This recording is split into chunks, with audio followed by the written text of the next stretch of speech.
እድሜያ ሄሉዬ ፈገግ ብለሽ ስቀሽ ዘና እያልሽ ስለመጣሽ በጣም ደስ ብሎኛል። ሁላችሁም ደስ ይበላችሁ። ሄሉዬ ትናንትና ክፍት ብሏት ምናምን አይታችኋታል፣ አይተናታል።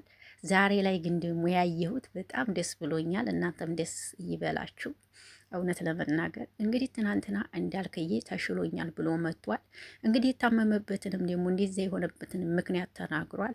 ሄሉን በጣም አፍቅሯታል። እውነት ለመናገር እያስመሰለ አይደለም።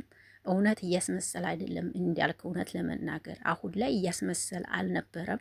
ከፊት ግን በፊት የነበረው ቆይታቸው ግን ትክክል ናችሁ። ያኔ ድራማ ነበረ።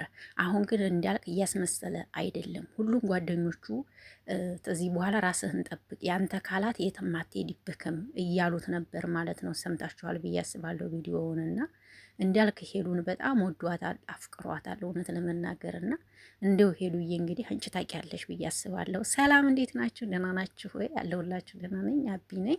ለዚህ ቤት አዲስ ከሆናችሁ ቤተሰብ ሁኑልኝ። አብራችሁ ላላችሁ አመሰግናለሁ። ሰላምና ጤና ፍቅር ከእናንተ ጋር ይሁን እያልኩ በአዲስ ቪዲዮ መጥቻለሁ።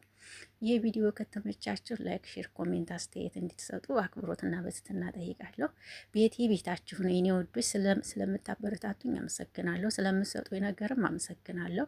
ለሁላችሁም ክብር አለኝ። እጅግ በጣም ወዳችኋለሁ እውነት ለመናገር እና እንግዲህ ዛሬ የመጣሁት ሄሉዬን ቲክቶክ ላይ ሳገኛት ነው ይዣት የመጣሁት። ምክንያቱም ትናንትና ላይ ክፍት ብሏት ሁላችሁም ስላያችኋት፣ ዛሬ ላይ ደግሞ እንደዚህ ዘና እያለች ስትመጣ በጣም ነው ደስ ያለኝና እግዚአብሔር ይመስገን። በነገራችን ላይ ሄሉ በጣም ጎበዝ ልጅ ናት። እኛም እኮ ትናንትና አንቺን የምናቀሽ ጎበዝ ሁነሽ ነው ያልንበት ምክንያት አለን። ሄሉ ትሰበራለች እንጂ አትወርቅም። ጎበዝ ሴት ናት። ለዛ ነው አንቺ እንደዚህ ሆነሽ አይተንሽ አናቅም ምን ሆነሽ ነው ያልናት ትናንትና። ለዛ ነው እና ሄሉዬ እንግዲህ በዚህ መልክ እንደዚህ ፏ ብትን ብላለች። ዛሬ ደግሞ ጸጉሯን ቁጥጥሩን ፈታው ደግሞ በዚህ በሚያምር መልክ ጸጉሯን አድርጋ መታለናለች ይላችኋለሁ። እንዳልክዬ ትናንትና እንግዲህ በጣም አልቅሷል። ሁሉም አይታችሁታል ብዬ አስባለሁ። እውነት ለመናገር እንግዲህ መብርሃን እናቴ በለተቀኗ አትርፈዋለች። እግዚአብሔር ይመስገን። እንኳን ዋናው መትረፍ ነው እንዳልክዬ እውነት ለመናገር እና ሄሉ ለአንተ ካላት የትም አትሄድብክም። ያንተው ናት ፈጣሪ። ሄሉ ያንተ ናት ካለህ ፈጣሪ ያንተ ናት። ምን ይታወቃል? ይህ ሁሉ ስበብ የበዛው መልሶ አንተ ጋር ሊያመጣት እንዲሁም አይታወቅም እኮና ከልብህ እንዲያፈቅርካት ያስታውቃል። እውነት ለመናገር ከልቡ አፍቅሯታል እንዳልክ ሄሉንና ብቻ አላቅም። እውነት ለመናገር አንድ ቢሆኑን ደስ ይለኛል። አንደኛ እንዳልክ እርግት ያለ ልጅ ነው ከሚባል በላይ እርግት ያለ ድምፁ እንኳ በደንብ ተጭሆ የማይሰማው ወንድ ነው እንዳልክ። እውነት ነገራችሁ ድምፁ እንኳ ተጭሆ አንድ ቀን ሰምቼው አላቅም። እርግት ያለ ልጅ ነው እውነት ለመናገር ማለት ነው።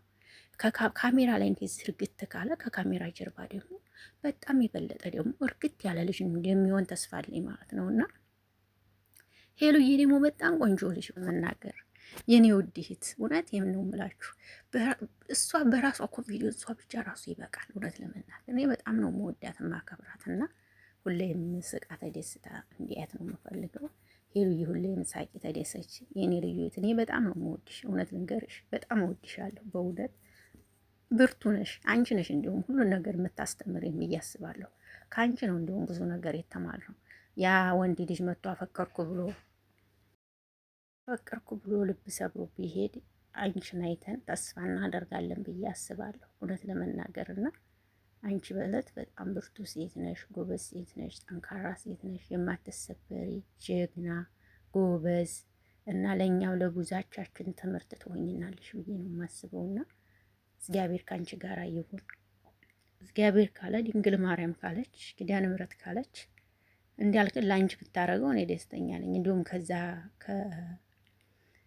ራሱን እንደ ካብ ከሚቆልል ማለት ነው እንኳንም ተገላገልሽው ነው የምልሽ። ራሱን እንደ ካብ ከመቆለል በላይ ምንም የሚያመጣው ነገር ያለ አይመስለኝም። በጣም ራሱን ሲያካብድ በኢየሱስ ስም እኔ ምኑን እንደሚያካብድ አላውቅም። ምኑን ከምኑ እንደሚያካብደው አላውቅም። ምንም የሚካበር ነገር የለውም እኮ ግን ራሱን እንዴት ካበ ማለት ነው። በቃ ራሱን እንደ ንጉስ እኮ ነው ያየው። የሚገርመው ነገር ማለት ነው ሄሉን እውነት ተንበርክከህ ራሱ አዳርህን ብታድር አታገኛትም። ቀረችብህ እንጂ አልቀረህባትም የእውነት ለመናገር እና ሄሉዬ እንግዲህ እግዚአብሔር ጸሎታችን ሰምሮ ከእንዳልክ ጋር እንድትሆንልን ምኞቴ ነው እና ሄሉዬን እንግዲህ በዚህ መልክ ደግሞ ፈገግ ብላም ስላየኋት በጣም ደስ ብሎኛል። እንግዲህ እላለሁ ውዶችዬ፣ እናንተም እንደምትደሰቱ ባለሙሉ ተስፋ ላይ። ትናንትና ክፍት ብሎኝ ነበር እንደዛ ድፍት ብላ ምናምን ሳያት እውነት በጣም ነው የተሰማኝ። መቼም ሴት ሁነን ሁላችንም ይሰማናል። ሳያት በጣም ነው የተሰማኝ። በቃ እሱ ማን ሆኖ ነው እንደዚህ የሚያስለቅሳት ምናምን ብዬ ተሰምቶ የነበረ ነገር ግን ደግሞ ዛሬ እንደዚህ ሆና ስላየኋት ደግሞ በጣም ደስ ብሎኛል። ተደስቻለሁ።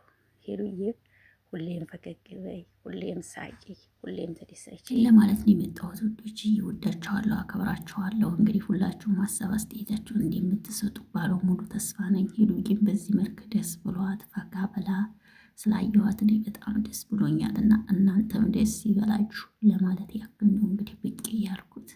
የምሬ ነው የምላችሁ። ምክንያቱም ሴት ልጅ ስትከፋ እኔ በጣም ነው የሚከፋኝ እውነት ለመናገር። ወንድ ልጅ ወንድ ነው ይችላል ቢከፋው ምንም ቢል፣ ሴት ልጅ ግን ሲከፋት ታሳዝነኛለች እውነት ለመናገር። ሄሉ ደግሞ ጀግና ናት፣ ብትወድቅ ማትሰበር። ስንት ሰው ሰበራት፣ ጎበዝ ናት። እና በዚህ አጋጣሚ ሁሉም ሰው የሚወዳት በጀግንነቷ ተሰብራ ያለመቅረቷ ጀግንነቷ ሁሉንም ያስደንቃል። ገባችሁና?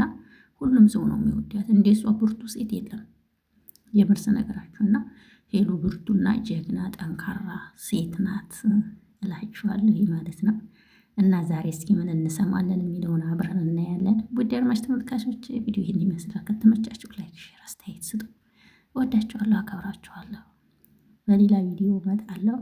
እስከዛ ሰላማችሁ ብዝት ይበልልኝ። እኔ ግን ደስ ብሎኛል፣ እናንተም ደስ ይበላችሁ። ሄሉዬን በፈገግታ ስላየኋት በጣም ነው የተደሰትኩት። እኔ እናንተም ተደሰቱ። እርግጠኛ ነኝ ሄሉዬን ሁላችሁም ትወዷታላችሁ፣ ታከብሯታላችሁ። የእሷን ደስታ እንጂ ለእሷ አትፈልጉም እና ደስ ይበላችሁ ለማለት ያክል ነው የመጣሁት። ወዳችኋለሁ። መልካም ቆይታ ይሆንላችሁ። እንግዲህ ይህን ነው የምለው። እንዳልክዬ ዛሬ በፈገግታ ትመጣለህ፣ ዛሬ ባትመጣ ነገ ትመጣለህ ብዬ ተስፋ አደርጋለሁ። እውነት ለመናገር